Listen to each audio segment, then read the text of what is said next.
Olá, turminha! Essa é a nossa aula de Geografia. Vamos falar sobre movimentos migratórios, páginas 18 a 22. E olha só as prosinhas chegando aí. Programa Aprendendo em Casa da Prefeitura Municipal de Petrolina, Pernambuco. E atenção! Pegue o seu material. Procure um lugar bem especial para você sentar e assistir a essa aula. Pegue seu caderno, sua agenda, seu lápis, sua borracha, porque eu já fui pegar o meu material e já vou sentar no sofá. Esse livro aí, gente, ó, o livro de Geografia. Então vamos lá? Aqui na página 18, vamos começar falando sobre movimentos migratórios. A população se movimenta pelo território. Muitas pessoas migram. Que é isso, Pro? Muitas pessoas saem do lugar onde nasceram para viver em outro. Geralmente, quem migra é porque está buscando melhores condições de vida em outro país, ou em outra região, em outro estado ou município. As pessoas que saem de sua terra natal, que é o seu lugar de origem, terra natal é onde elas nasceram, certo? São chamadas de emigrantes. Então, quando elas saem, por exemplo, a Pro nasceu em Petrolina. Se eu saio daqui, eu sou uma emigrante. E quando eu entro no lugar, certo? No novo lugar onde eu fui viver, né? Onde eu possa ir viver, aí eu passo a ser chamada de imigrante. E por que será que as pessoas migram? Os fluxos migratórios têm diversas causas.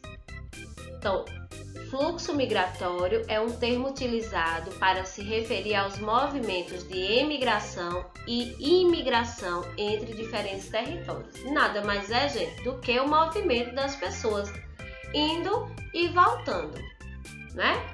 Então, o que acontece, né, para que as pessoas migrem? A principal causa, um dos principais fatores, são as dificuldades econômicas. Em determinadas localidades, os baixos salários ou então a dificuldade de se conseguir um emprego levam muitas famílias a migrar. E essas pessoas, elas procuram mudar, né? Elas migram para lugares que possam oferecer melhores condições de vida mesmo, oportunidades de emprego, condições de uma moradia digna, serviços de saúde de qualidade, né? Com atenção básica à saúde, serviços de educação, né? Público, gratuito. Aí, aqui embaixo tem uma foto do município de Cansanção, no estado da Bahia, em 2015.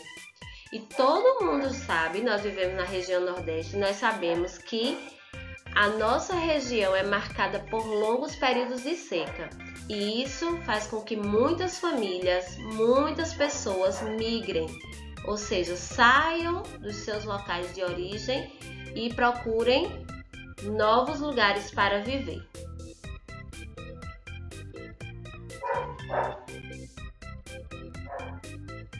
Aqui na página 19, nós vamos continuar falando do porquê dessa migração, né?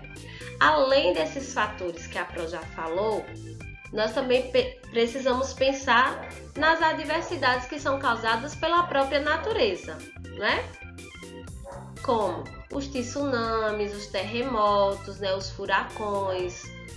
Isso são fatores que o homem não tem domínio. E esses fatores colaboram muito, eles incentivam a migração.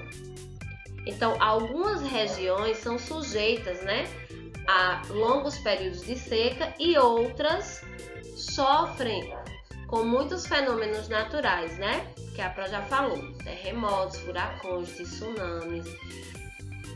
E aí o que acontece? Elas precisam migrar, procurar, né, viver em uma outra localidade.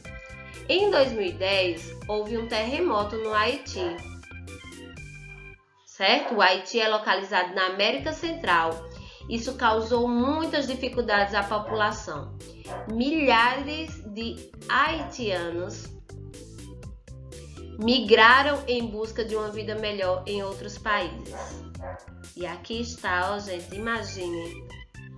Foi tão terrível isso. Você pode até pesquisar no YouTube. Falar sobre os refugiados é uma continuação dessas questões naturais. Então, os deslocamentos populacionais também podem ser motivados por guerras e por perseguições políticas ou religiosas. E aí o que acontece? Essas pessoas precisam mudar de país para ficarem protegidas. Você sabia que tem países onde as pessoas não podem ter uma Bíblia, não podem ter uma religião diferente da que é originária ali do país?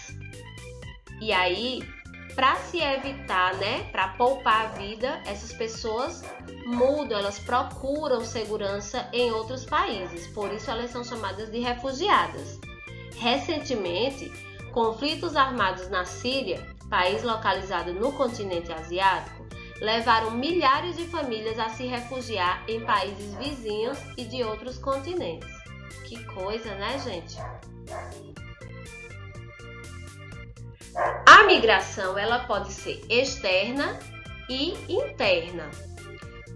Os movimentos migratórios podem ser externos ou internos. Como é isso, Pro? Tá muito fácil. Externo é algo que é fora, interno é algo que é dentro. Então vamos pensar. Quando as pessoas migram de um país para outro, isso é chamado de migração externa, certo? Estão indo para fora. Mas quando as pessoas migram de um lugar para outro dentro do próprio país, por exemplo, de um município para outro, trata-se de migração interna. Por exemplo, pessoas que saem de Petrolina para morarem em São Paulo, no Rio de Janeiro, ou em Aracaju, em qualquer outro lugar dentro do Brasil. Isso é uma migração interna. Ele não saiu do país. Agora, quem sai do Brasil, e vai para um outro país, aí isso é chamado de migração externa. E vamos observar aqui as migrações externas no Brasil. Grande parte da população brasileira é formada por descendentes de imigrantes que vieram de diferentes partes do mundo. Entre 1884 e 1939, cerca de 4 milhões de imigrantes entraram no Brasil, contribuindo para aumentar a população brasileira. Observe na tabela ao lado o total de imigrantes por nacionalidade que entraram no Brasil durante esse período. E olha só aqui, quantos italianos? 1.412.263. Portugueses, 1.204.394. Espanhóis, 581.718. Alemães, 170.645. Japoneses, 185.799, sírios e turcos 98.962 e outros 504.936. Um total de 4.158.717 imigrantes. Nessa imagem aqui, que a ProRosilda está aí observando, diz o seguinte na legenda, influências de povos estrangeiros que migraram para o Brasil podem ser observadas na arquitetura de cidades que receberam imigrantes. Na foto de 2017, podemos perceber a influência de imigrantes alemães nas construções da cidade de Blumenau, estado de Santa Catarina. Então, olha só o estilo das moradias. Por quê? Porque quando as pessoas elas não vêm só de corpo, elas trazem consigo a sua cultura, os seus conhecimentos, e elas querem também perpetuar isso, para os seus descendentes.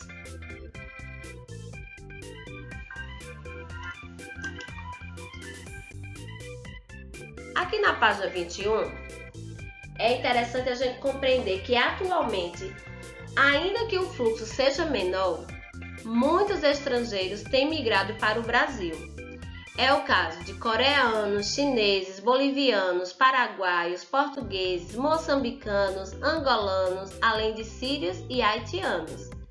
Esses imigrantes vêm para fixar moradia e trabalhar, estudar, procurar oportunidades de uma vida melhor, enfim, realizar sonhos. Gente, vocês já perceberam que no centro da nossa cidade está cheio de comércios de chineses?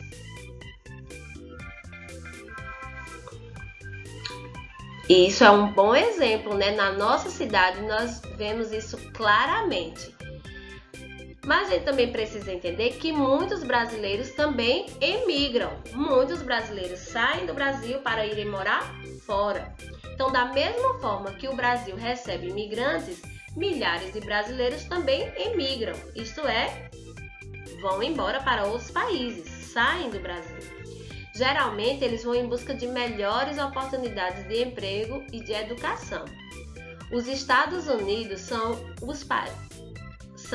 o país que mais recebe imigrantes brasileiros.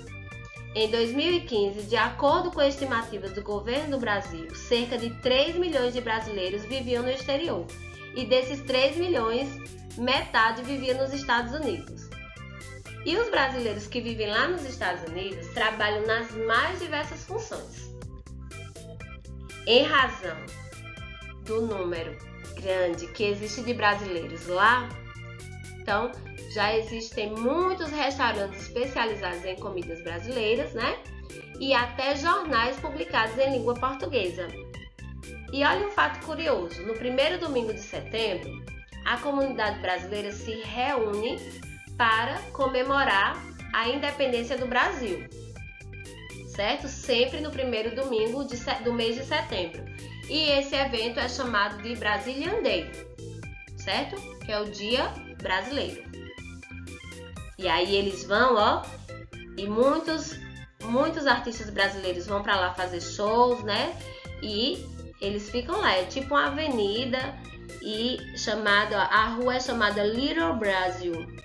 Little Brasil. Aqui, vocês conseguem ver na legenda aí. E eu já tô, dentro do meu carro, com as malas tudo em cima e pé na estrada, minha gente, porque viajar é bom demais. Mas com essa pandemia, a gente deve ficar em casa, hein? O Paraguai é outro país onde vive um grande número de imigrantes brasileiros. Atualmente, mais de 300 mil brasileiros vivem nesse país. A maioria se dedica a atividades agrícolas. Esses imigrantes começaram a se mudar para o Paraguai no final da década de 1970, quando o governo paraguaio permitiu que brasileiros adquirissem terras no país.